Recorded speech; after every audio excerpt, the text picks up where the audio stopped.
Good evening, and thank you for joining me for another Boring Books for Bedtime.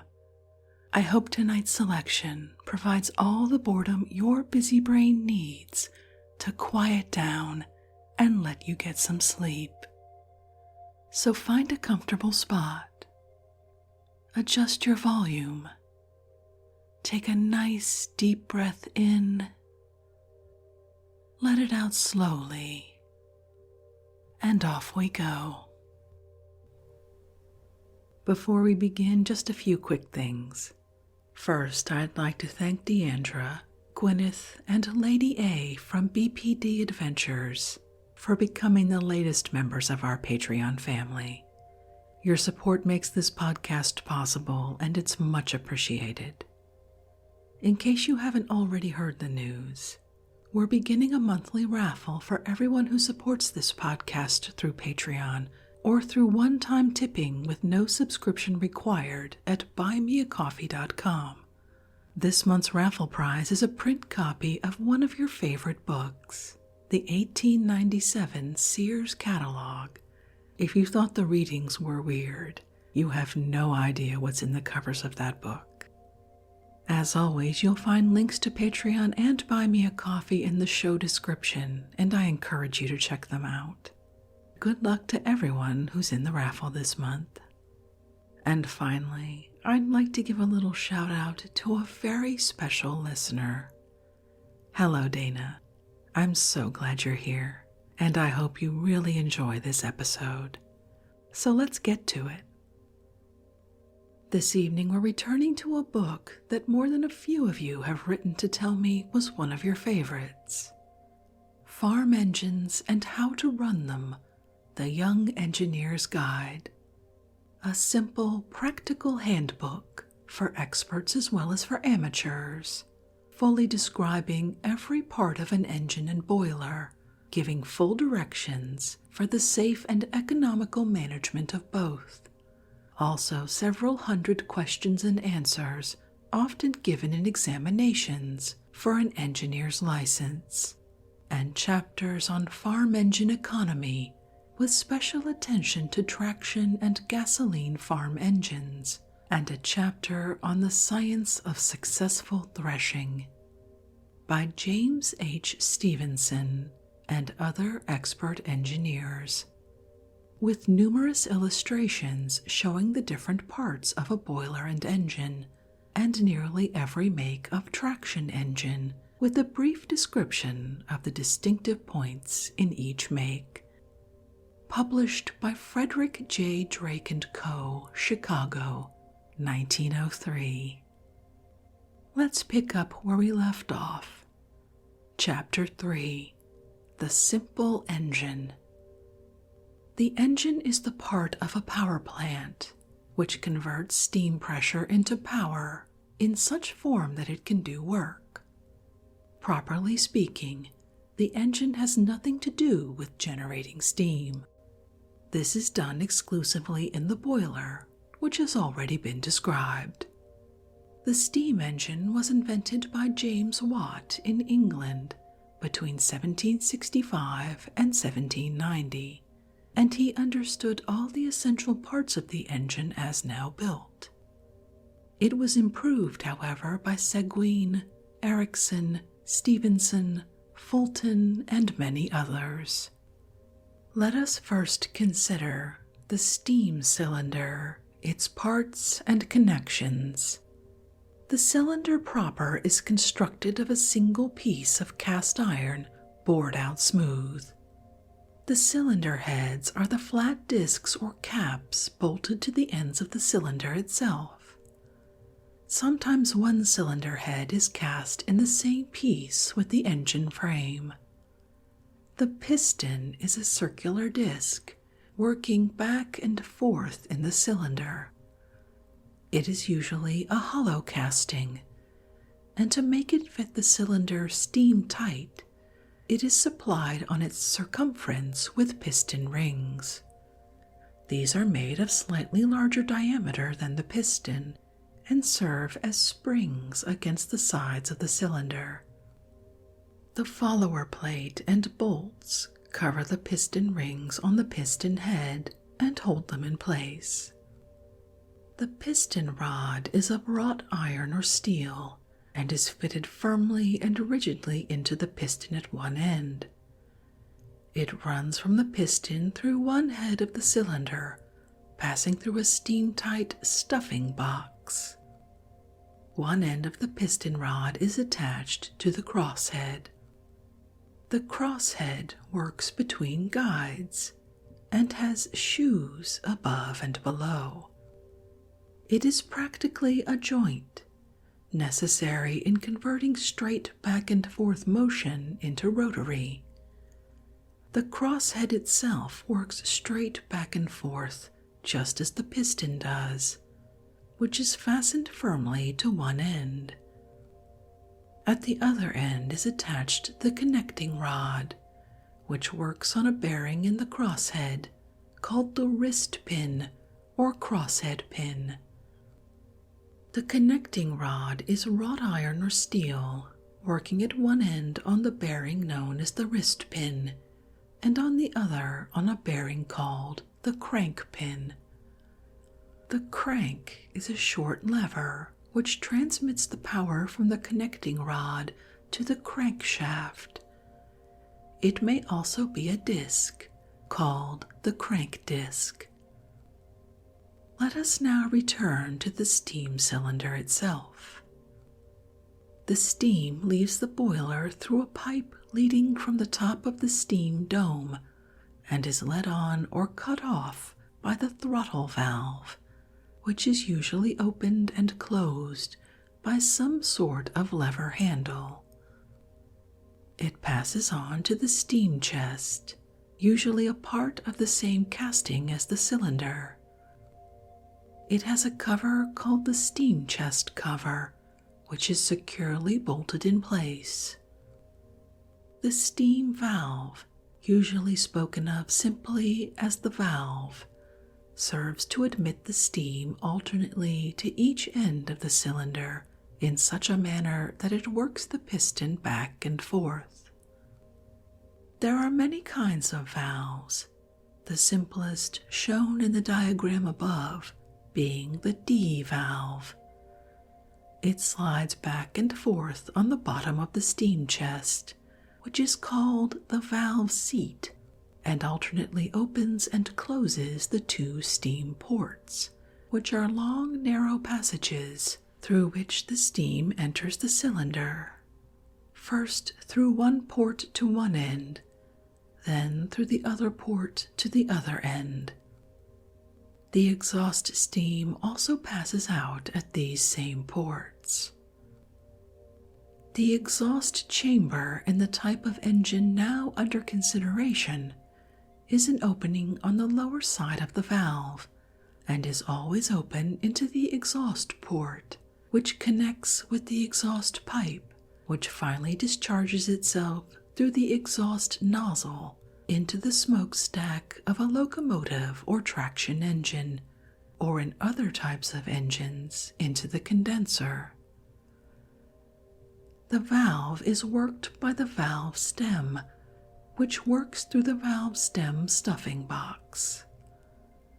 Of course, the piston does not work quite the full length of the cylinder, else it would pound against the cylinder heads.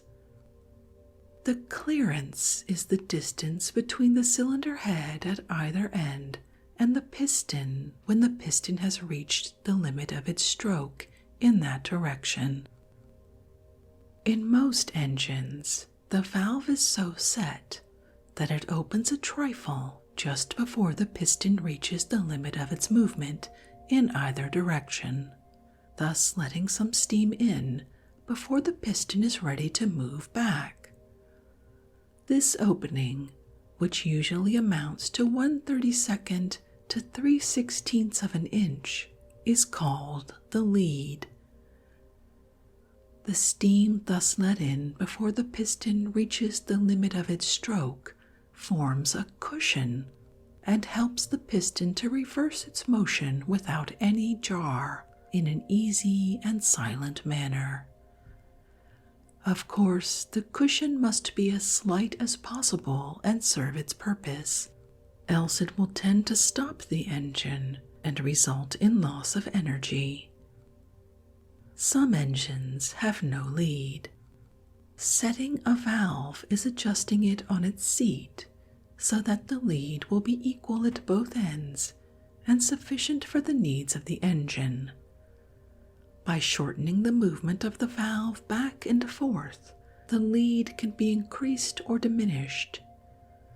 This is usually effected by changing the eccentric or valve gear. The lap of a slide valve is the distance it extends over the edges of the ports when it is at the middle of its travel. Lap on the steam side is called outside lap. Lap on the exhaust side is called inside lap. The object of lap is to secure the benefit of working steam expansively. Having lap, the valve closes one steam port before the other is opened and before the piston has reached the end of its stroke. Also, of course, before the exhaust is opened. Thus, for a short time, the steam that has been let into the cylinder to drive the piston is shut up with neither inlet nor outlet, and it drives the piston by its own expansive force. When it passes out at the exhaust, it has a considerably reduced pressure, and less of its force is wasted. Let us now consider the valve gear. The mechanism by which the valve is opened and closed is somewhat complicated, as various things are accomplished by it, besides simply opening and closing the valve. If an engine has a reverse lever, it works through the valve gear, and the governor, which regulates the speed of the engine, may also operate through the valve gear. It is therefore very important. The simplest valve gear depends for its action on a fixed eccentric. An eccentric consists of a central disc called the sheave, keyed to the main shaft at a point to one side of its true center, and a grooved ring or strap surrounding it and sliding loosely around it. The strap is usually made of brass or some anti-friction metal. It is in two parts which are bolted together so that they can be tightened up as the strap wears. The eccentric rod is either bolted to the strap or forms a single piece with it, and this rod transmits its motion to the valve.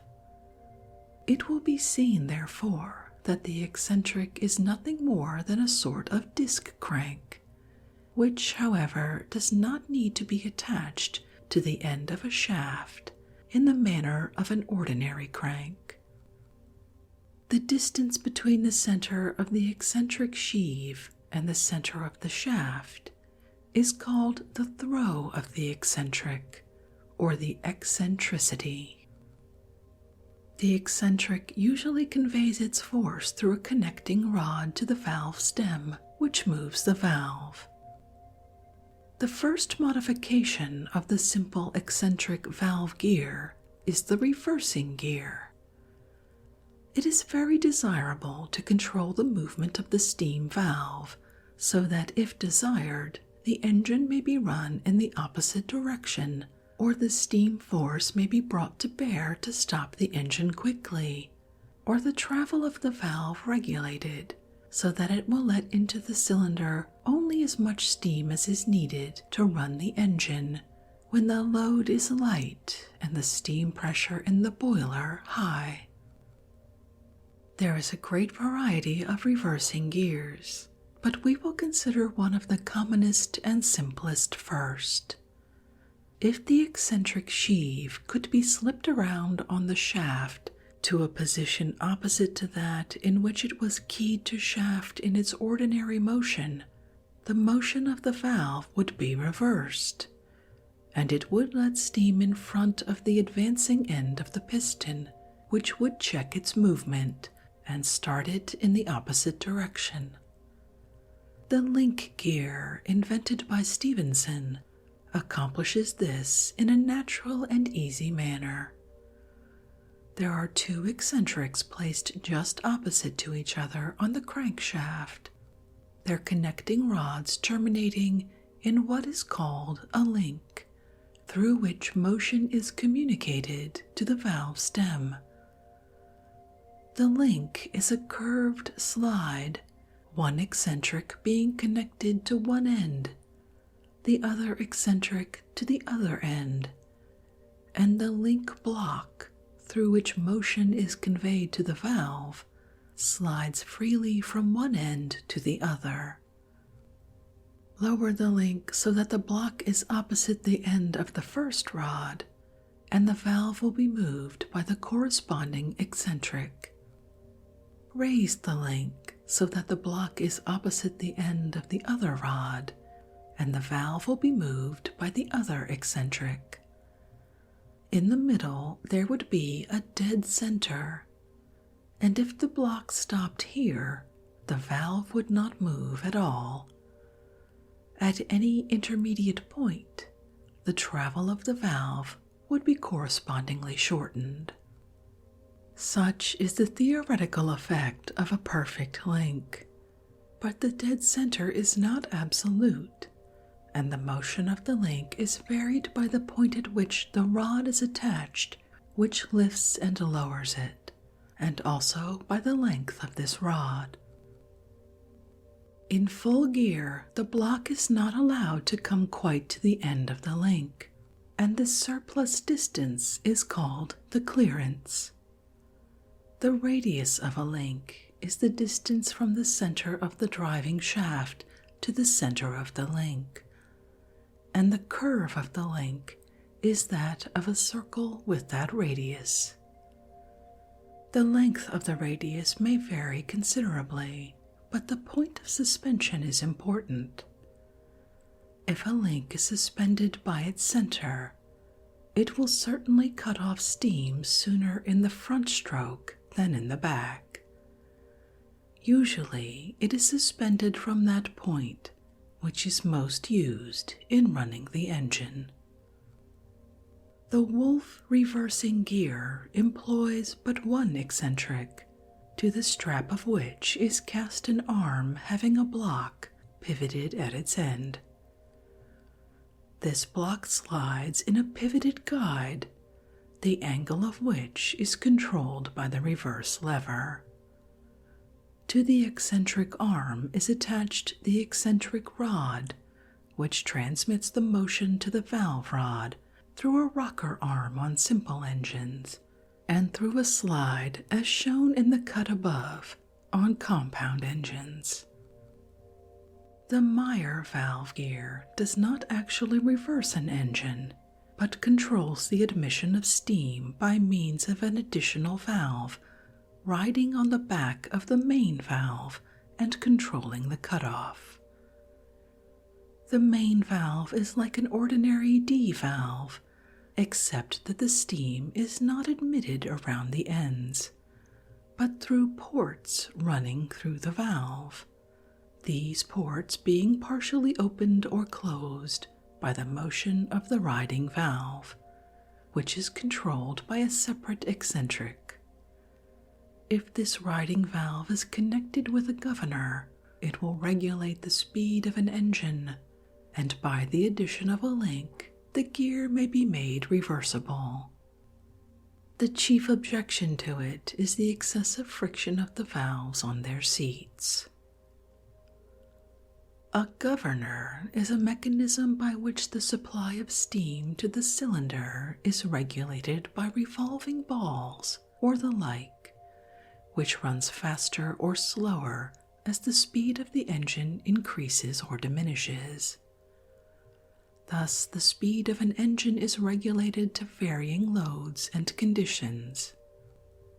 The simplest type of governor, and the one commonly used on traction engines, is that which is only a modification of the one invented by Watt.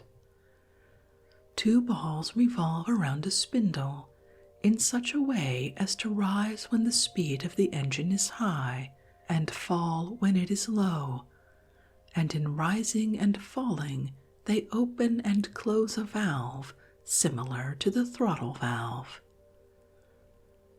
The amount that the governor valve is opened or closed by the rise and fall of the governor balls is usually regulated by a thumb screw at the top or side, or by what is called a handle nut, which is usually held firm by a check nut directly over it, which should be screwed firm against the handle nut.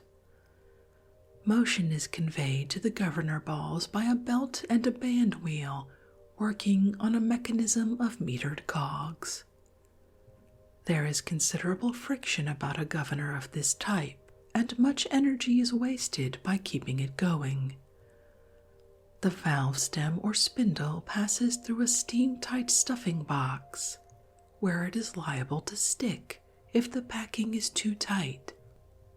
And if this stuffing box leaks steam, there will be an immediate loss of power. Such a governor as has just been described is called a throttle valve governor. On high-grade engines, the difficulties inherent in this type of governor are overcome by making the governor control not a valve in the steam supply pipe, but the admission of steam to the steam cylinder through the steam valve and its gear. Such engines are described as having an automatic cutoff. Sometimes the governor is attached to the link, sometimes to a separate valve, as in the Meyer gear already described.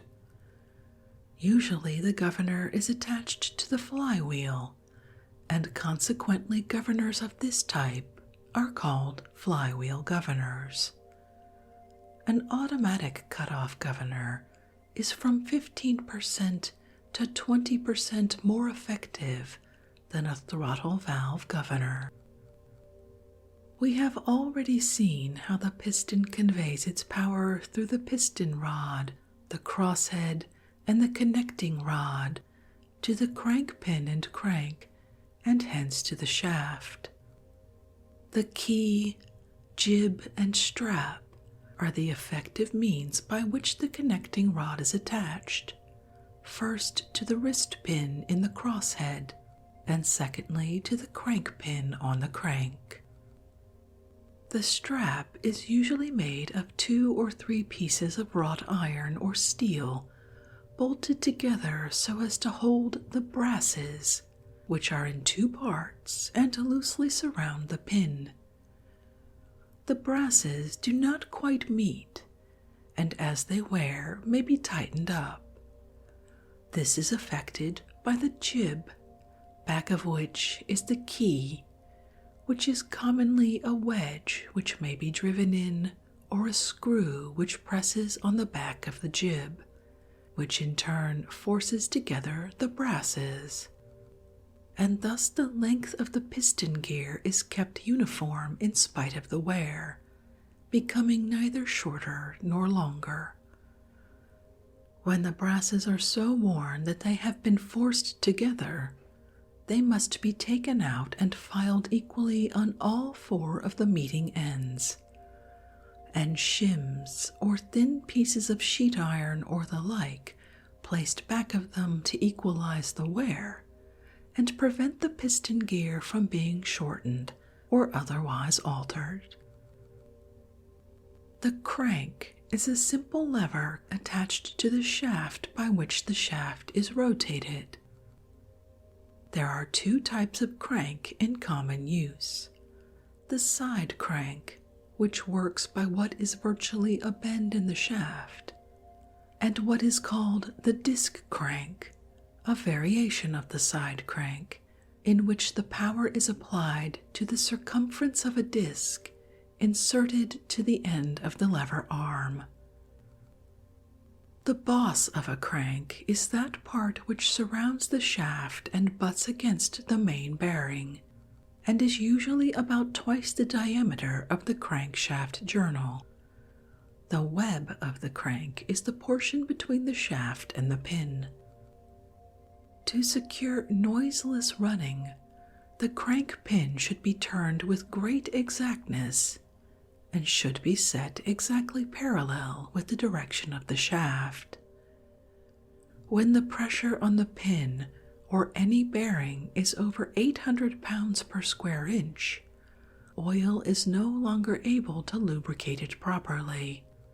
Hence, the bearing surface should always be large enough to prevent a greater pressure than 800 pounds to the square inch. To secure the proper proportions, the crank pin should have a diameter of 1/4 the bore of the cylinder, and its length should be 1/3 that of the cylinder. The shaft is made of wrought iron or steel, and must not only be able to withstand the twisting motion of the crank, but the bending force of the engine stroke. To prevent bending, the shaft should have a bearing as near the crank as possible. The journals are those portions of the shaft which work in bearings. The main bearings are also called pedestals, pillow blocks, and journal boxes. They usually consist of boxes made of brass or some other anti-friction material carried in iron pedestals. The pillow blocks are usually adjustable. The flywheel is a heavy wheel attached to the shaft. Its object is to regulate the variable action of the piston and to make the motion uniform even when the load is variable. By its inertia, it stores energy, which would keep the engine running for some time after the piston ceased to apply any force or power. All bearings must be steadily and effectively lubricated in order to remove friction as far as possible, or the working power of the engine will be greatly reduced. Besides, without complete and effective lubrication, the bearings will cut or wear in irregular grooves, etc., quickly ruining the engine. Bearings are lubricated through automatic lubricator cups, which hold oil or grease and discharge it uniformly upon the bearing through a suitable hole. A sight feed ordinary cup permits the drops of oil to be seen as they pass downward through a glass tube, and also the engineer may see how much oil there is in the cup. Such a cup is suitable for all parts of an engine except the crank pin, crosshead, and of course the cylinder. The crank pin oiler is an oil cup so arranged as to force oil into the bearing only when the engine is working, and more rapidly as the engine works more rapidly. In one form, which uses liquid oil, the oil stands below a disc, from which is the opening through the shank to the bearing. As the engine speeds up, the centrifugal force tends to force the oil to the top of the cup, and so onto the bearing, and the higher the speed, the greater the amount of oil thrown into the crank pin. Hard oil or grease has of late been coming into extensive use. It is placed in a compression cup, at the top of which a disc is pressed down by a spring, and also by some kind of screw. From time to time, the screw is tightened up by hand, and the spring automatically forces down the grease. The cylinder lubricator is constructed on a different principle and uses an entirely different kind of oil called cylinder oil. A sight feed automatic oiler is so arranged that the oil passes through water drop by drop, so that each drop can be seen behind glass before it passes into the steam pipe leading from the boiler to the cylinder. The oil mingles with the steam and passes into the steam chest, and thence into the cylinder, lubricating the valve and piston. The oil is forced into the steam by the weight of the column of water, since the steam pressure is the same at both ends. There is a small cock by which this water of condensation may be drained off when the engine is shut down in cold weather. Oilers are also injured by straining from heating caused by the steam acting on cold oil when all the cocks are closed. There is a relief cock to prevent this strain, and it should be slightly opened except when oiler is being filled.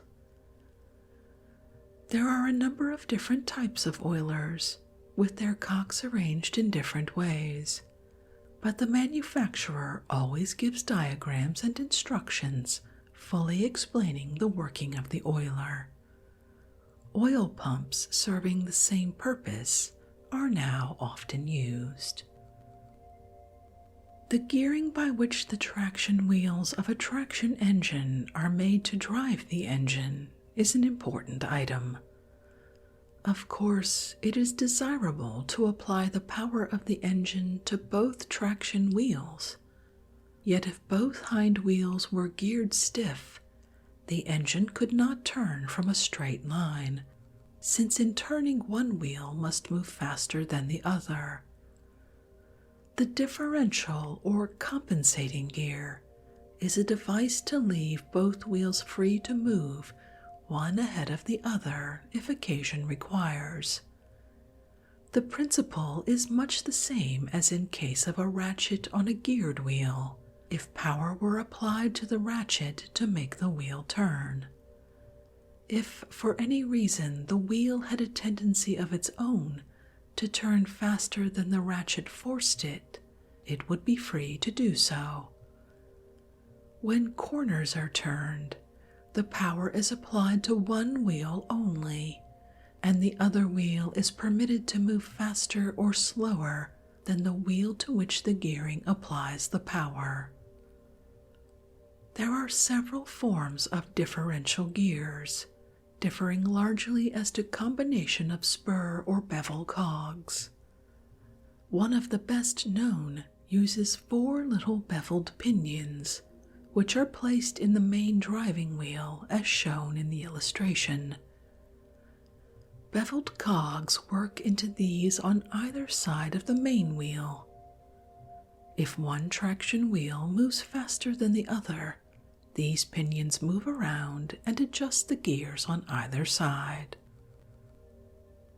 The power of an engine is usually applied to the traction wheel by a friction clutch working on the inside of the flywheel.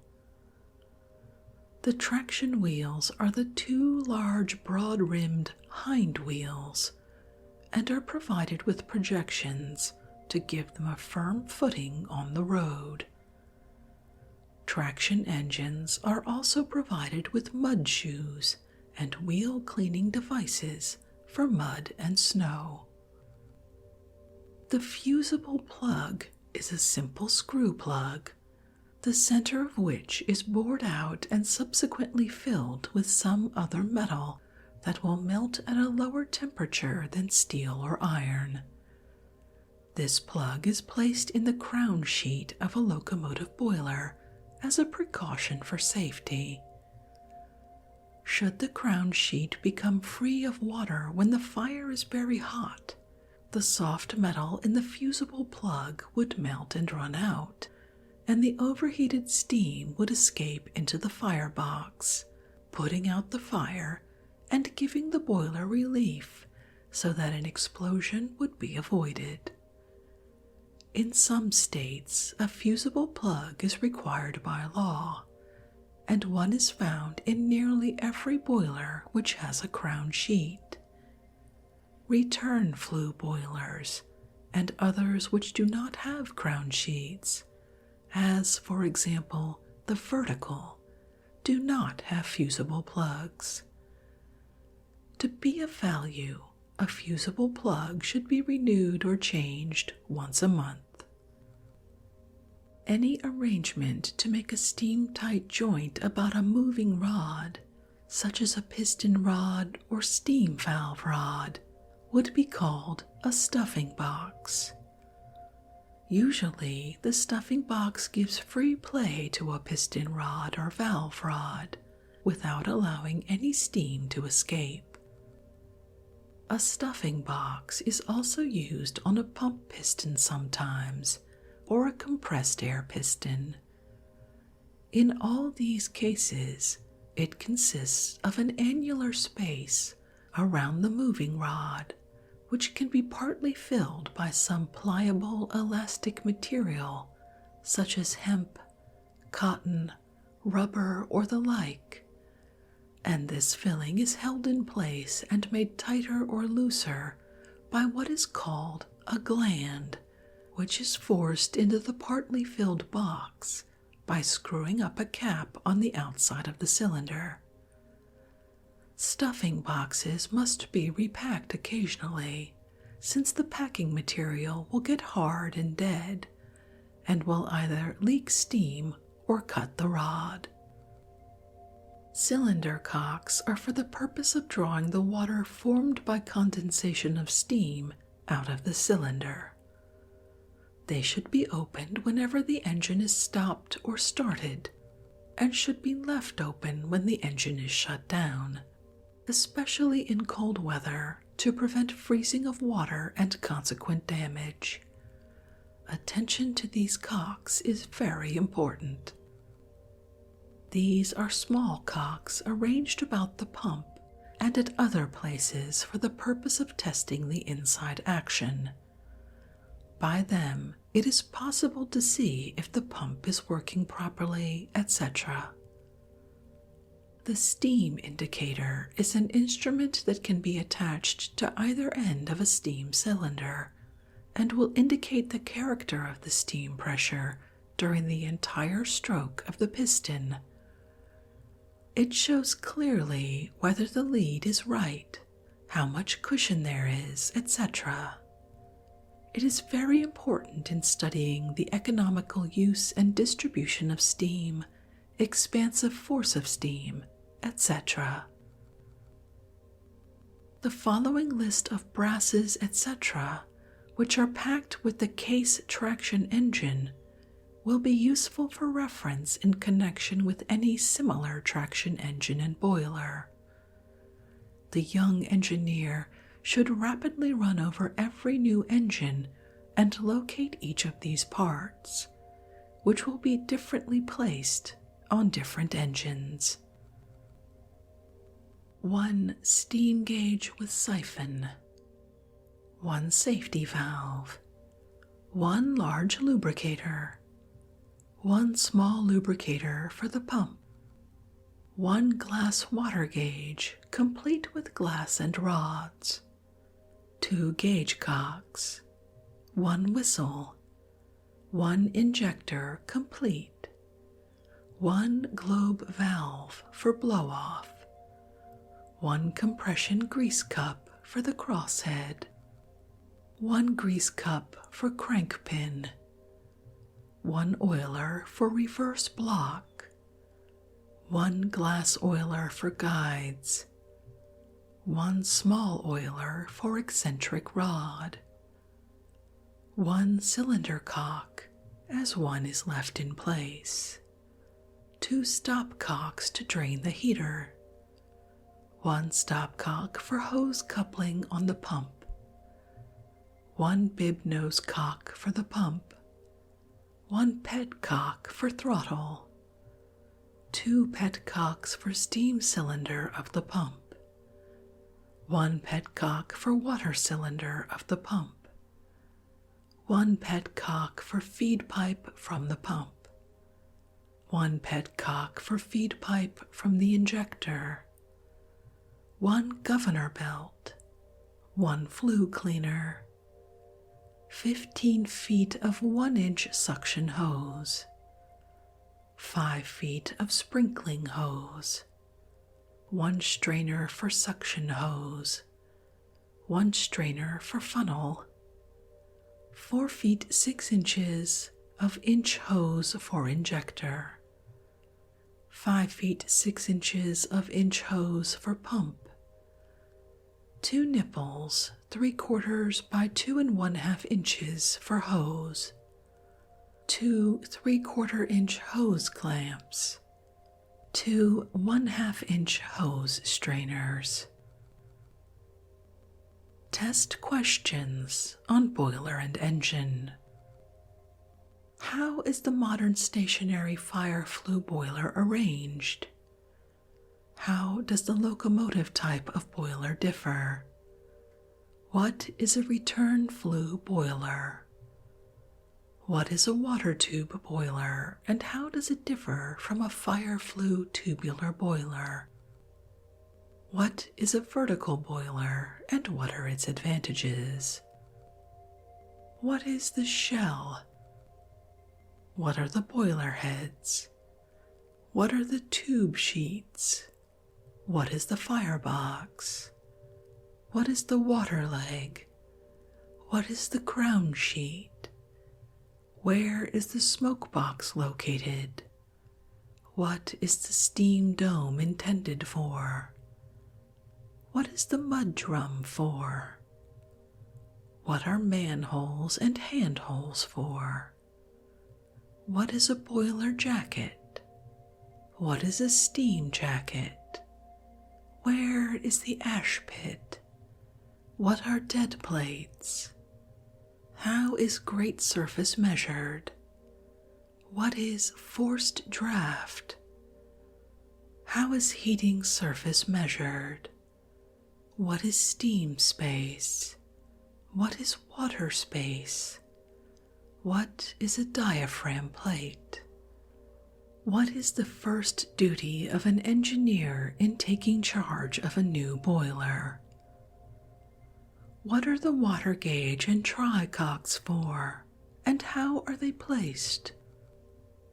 What is the steam gauge, and how may it be tested? What is a safety valve? Should it be touched by the engineer, and how may he test it with the steam gauge? How is a boiler first filled with water? How is it filled when under pressure? What is an independent pump?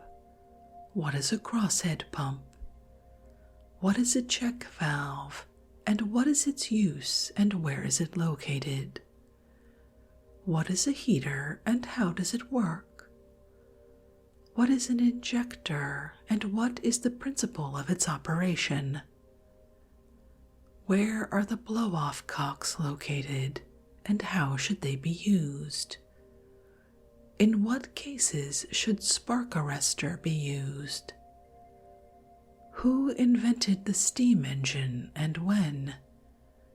What are the essential parts of a steam engine? What is the cylinder, and how is it used? What is the piston, and how does it work? What about the piston rings? What is the piston rod, and how must it be fastened? What is the crosshead, and how does it move? What are guides or ways or shoes? What is the connecting rod, wrist pin, and crank pin? What is the crank and crankshaft? Where is the throttle valve located, and what does opening and closing it do? What is the steam chest for, and where is it placed? What is a steam valve, valve seats and ports? What is the exhaust chamber, the exhaust port, the exhaust nozzle? What is a condenser? How is the valve worked, and what duties does it perform and how? What is clearance? What is lead? What is cushion? How would you set a valve? What is lap? How is a steam valve moved back and forth in its seat? How may an engine be reversed? What is a governor and how does it work? What is an eccentric? Eccentric sheave, strap and rod. What is the throw of an eccentric? How does the link reversing gear work? How does the wolf reverse gear work? How does the Meyer valve gear work? Will it reverse an engine? What are the chief difficulties in the working of a governor? What are key, jib, and strap? What are brasses? What is the boss of a crank? What is the web? How may noiseless running of a crank be secured? What are journals, pedestals, pillow blocks, and journal boxes? What is the object of having a flywheel? What different kinds of lubricators are there? Where may hard oil or grease be used? Is the oil used for lubricating the cylinder the same as that used for the rest of the engine? How does a cylinder lubricator work? What is the differential gear and what is it for? What is the use of a fusible plug and how is it arranged? What are stuffing boxes and how are they constructed? What are cylinder cocks and what are they used for? What are petcocks? And what is a steam indicator?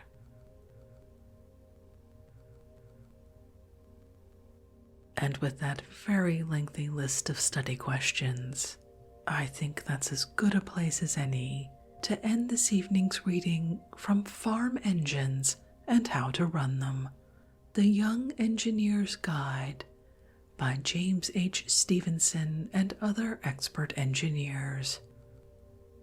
Once again, I learned a great deal about how engines work, and the diagrams are quite helpful. If you'd like to see them for yourself, as always, you'll find a link to a free ebook version, illustrations included, from Project Gutenberg in the show description. If you'd like to connect, or suggest a boring book you'd like to hear read, the best place to do so is on our website, www.boringbookspod.com, or catch me on Twitter at boringbookspod. I always love hearing from you. Thank you so much for joining me for this evening's reading. Until our next boring book, good night.